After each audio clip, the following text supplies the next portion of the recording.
ना मिले चलेगा, लेकिन बाल हमारे अच्छे लंबे और सुंदर होना चाहिए। इसके परिश्रय के लिए, इसके लिए आप लोग कितने दिनों रात कुछ ना कुछ करते रहते हैं।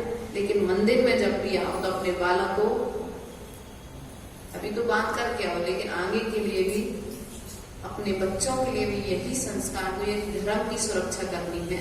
तो उसके बाद में चर्या परिचय, आहार चर्या आदि के लिए जब वे जाते हैं तो रास्ते में कोई नाना तरह के तर्क करते हैं, नाना तरह के अपशब्दों का यूज करते हैं, तो उनको क्या करते हैं, विशुद्धा परिचय, विषादी की वेदना यदि कोई उन्हें आहार में, कई बार देखो अभी तरुण सागर जी की बार सुना था किसी ने उनको आहार में पारा आदि दे दिया था, ऐसे भी परिचय होते हैं। उसके बाद में शैया परिचय, कौन सा परिचय, शैया परिचय, काष्ठ के आसन पर सोना, धरती के आसन पर विश्राम करना, कोमल गद्दे का त्याग कर देना, रुई आदि का गद्दों पर बैठ सोने का त्याग कर देना, कोमल वस्त्रों का ओढ़ने का त्याग कर देना। शैया परिचय, सोने का आसन भी, क्यों,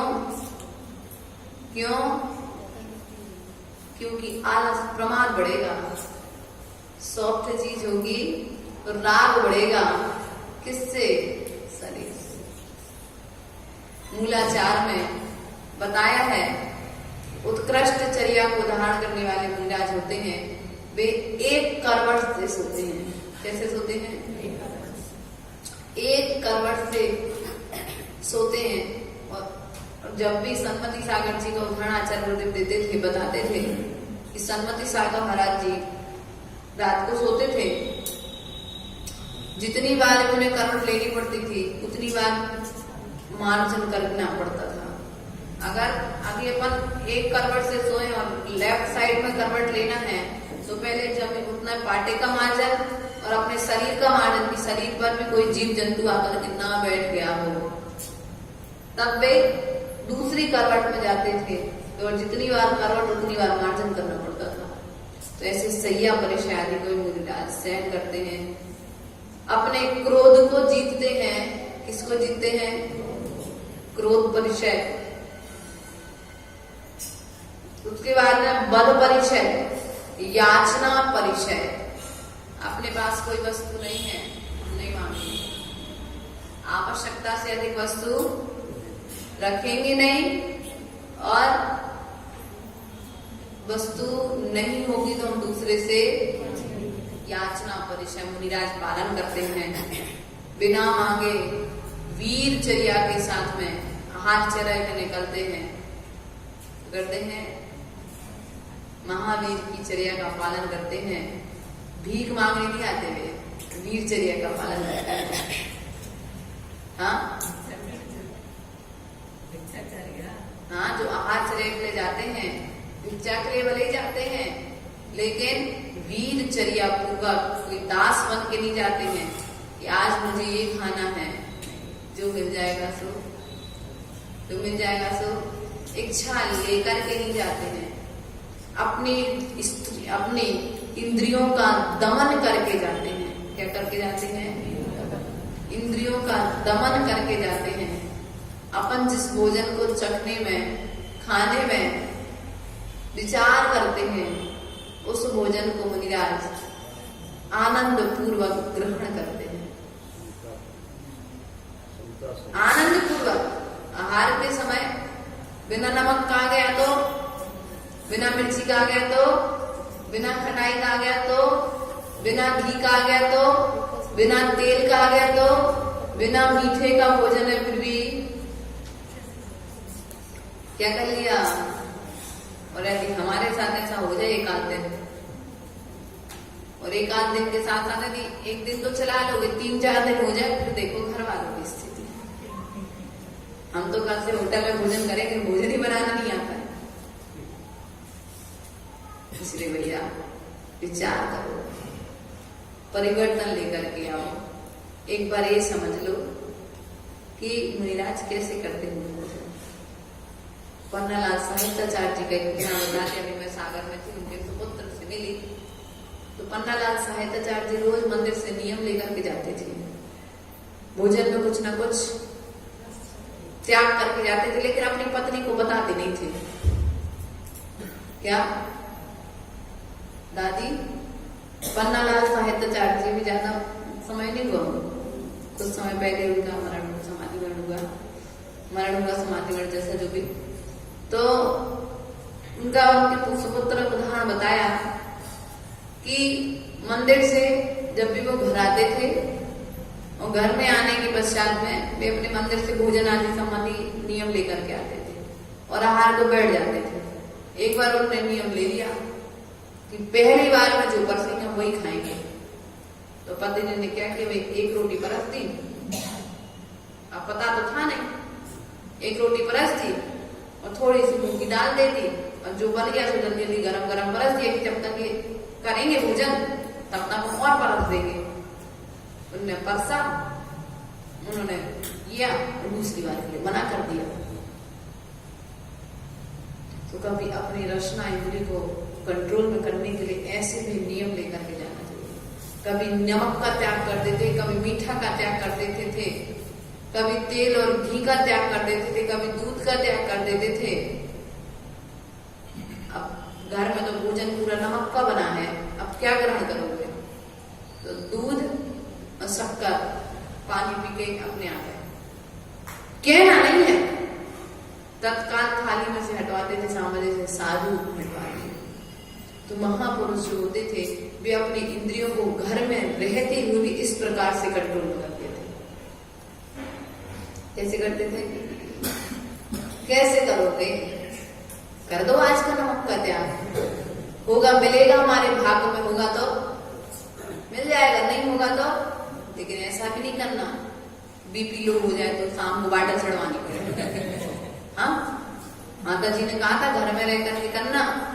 आज तो हमारा नमक का त्याग है भैया, जिनकी सामर्थ्य हो वही करना, जिनकी सामर्थ्य नहीं हो उल्टा डॉक्टर से बाटल और अंग्रेजी दवाइयों का सेवन करना पड़े, उससे अच्छा है तुम नमक खा लेना। ऐसे महान महान आचार्य हुए, निर्ग्रंथ गुरु ऐसे हुआ करते। हम तो पंडित का उदाहरण दे रहे हैं कि वो भी गृहस्थ थे। तो यहाँ पर मुनिराज जो होते हैं वे भी क्या करते हैं? भोजन आदि संबंधी परिचय को सहन करते हैं, याचना नहीं करते, किसी वस्तु की मांग नहीं करते। आचार्य गुरुदेव का ऐसा उदाहरण आता है कि आचार्य गुरुदेव 2008 में द्रोणगिरी में चातुर्मास कर रहे थे और आचार्य गुरुदेव प्राय करके सभी श्रावकों से मौन रहते थे जब द्रोणगिरी में थे। तो अब जैसे आचार्य गुरुदेव तो कवि है, लेखन कला उनकी सबसे उत्कृष्ट है वर्तमान काल में। ऐसा बड़े बड़े विद्वानों के मुख से मैंने सुना है कि उनके बराबर लेखनी अभी किसी की भी नहीं चलती है, उनकी जैसी लेखनी अच्छी सुंदर शब्दों के साथ में। तो आचार्य गुरुदेव द्रोणगिरी में थे, तो द्रोणगिरी में उन्होंने आज विचार किया कि पेन खत्म हो गया है। अभी किसी से कहा नहीं है पेन खत्म हो गया है, और जब तक पहाड़ की वंदना करके आएंगे या कमरे से बाहर निकलेंगे कोई उन्हें दूसरा व्यक्ति पेन दे करके चला जाए।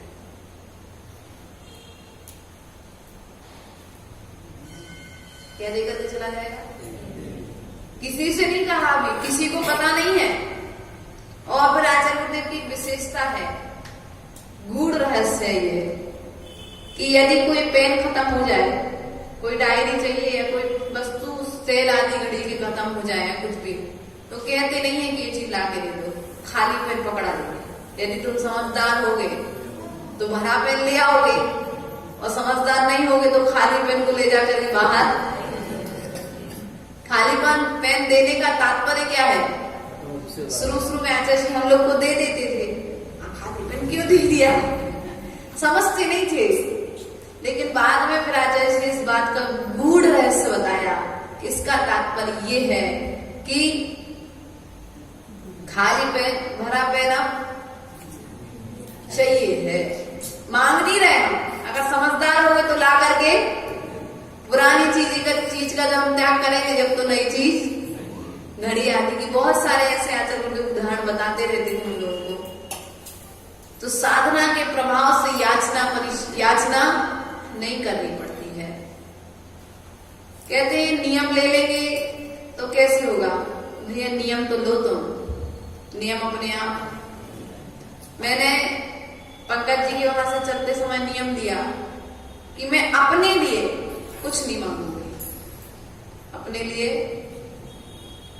किसी से मेरी आवश्यकता है, मुझे जो आवश्यकता है वो मेरे को कुछ भी नहीं मांगना है, लेकिन जो गुरु आदि के लिए आवश्यक है, संघ के देने के लिए आवश्यक है, उसके लिए जरूर हिंट करूंगी। तो ऐसा करके नियम अभी तक चल रहा है। अपन ने नहीं मांगा, गुरुदेव ने अपने आप पेन वहां से गुरुदेव ने डायरिया मांगे, क्या सोचा था कि ऐसी चीज होनी चाहिए, लेकिन गुरुदेव के आशीर्वाद से वो भी चीज प्राप्त हो जाती है। गुरुदेव को कहां से मालूम पड़ जाता है वो तो भगवान ही जान सकते हैं। तो इसलिए भैया अपन कहते हैं बिना मांगे तो आजकल भीख भी नहीं मिलती है। मुनिराज जब हार बजाते हैं तो बिना मांगे तो न जबरदस्ती के रसगुल्ले खिलाते हो। याचना परिचय का हमने क्या किया है? त्याग की महिमा है। कहते बिना मांगे तो भीख भी नहीं मिलती। आप तो रोटी की बात करते हो, सामान की बात करते हो। नहीं भैया, मुनिराज को श्रावक बिना मांगे सोने की माला दे जाते हैं, दे जाते कि नहीं जाते? दे जाते। नाना तरह की सामग्री कैसे मिलती? मुनिराज का त्याग है, इसलिए श्रावक दे करके चले जाते हैं। मुनिराज मांगते नहीं है, भोजन में वो मांगते नहीं है, लेकिन उन्हें बिना मांगे यहाँ मिल जाता कि नहीं मिल जाता? इसलिए याचना परिचय का हमें भी पालन करने का प्रयास करना चाहिए। आज हम मांग के नहीं खाएंगे, त्याग नहीं करेंगे, लेकिन हम घर में मांग करके नहीं खाएंगे। नमक कम है, मांगते थे कि अभी तो दिया, काय को खा ला देगा, ले ले और ले ले। अभी तो दिया, सब काय को खा रहे हैं। ऐसी माता यदि हो जाए, हो गया घर का काम। माता तो वो होती है, ऐसा होता है माता जी, अगर कहते त्याग है तो वोट देंगे जबरदस्ती से। हाँ, खाना होगा के बस अब बाजू में लगे। इसलिए विचार करो, याचना परिचय का पालन करने का प्रयास करो। याचना ना करेंगे ऐसा आज का नियम ले लो कि आज जो थाली में आएगा वही खाएंगे।